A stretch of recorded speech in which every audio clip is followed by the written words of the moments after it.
HOA Karen apparently thought it was her duty to call the cops on my wife for wearing a gun. Yes, she dialed 911, convinced that she could somehow enforce HOA rules on my property and criminalize my family. What she didn't realize was that my wife is the new chief of police, trained in law enforcement, tactical response, and unflinching authority. It all began mid-morning. My wife was inspecting the perimeter of our ranch, Ragnar at her side, bulls grazing lazily nearby. Karen appeared on the driveway, heels clacking, clipboard in hand, muttering about public safety and illegal firearm presence. Karen approached boldly. "You can't do this. I'm calling the cops. This is illegal." My wife turned calmly, hand resting casually near her holstered firearm, and said, "Karen, I am the police. Step back immediately." Karen blinked, confused. "You what?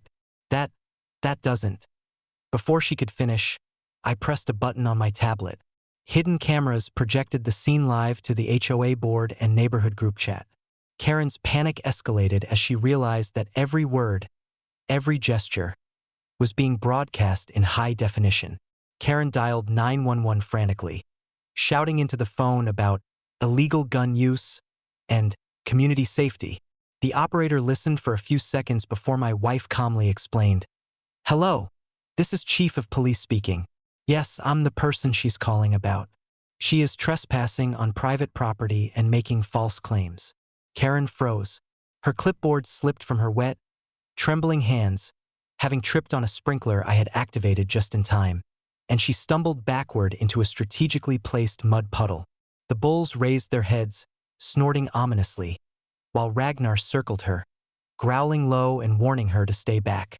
Karen tried to argue further, pointing at my wife, claiming illegal intimidation, but the presence of law enforcement authority, combined with automated ranch defenses, sprinklers, and an audience of neighbors filming, left her powerless. I stepped forward casually, iced tea in hand. "Karen, let me clarify. You cannot enforce HOA rules on private property. You cannot threaten law enforcement, and attempting to do so results in humiliation, public exposure, and legal action." Karen's panic turned to outright terror. She slipped again in the mud, her clipboard ruined, shouting incoherently. Ragnar barked sharply, the bulls pawed the ground, and my wife calmly stood with her authority radiating, showing Karen exactly who was in control. By sunset, Karen had been cited for trespassing, harassment, false reporting, and property interference, permanently banned from the ranch.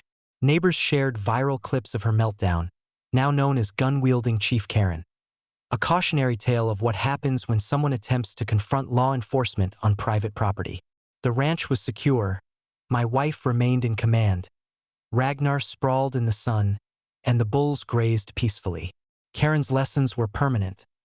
Never interfere with law enforcement on private property, especially when tactical defenses, K9 units, and heritage bulls are involved. I poured another iced tea on the porch, watching the sunset, my wife smiling beside me. Karen, completely defeated, humiliated, and permanently banned. Every HOA attempt at enforcement now evokes quiet laughter. "Remember the chief, Karen.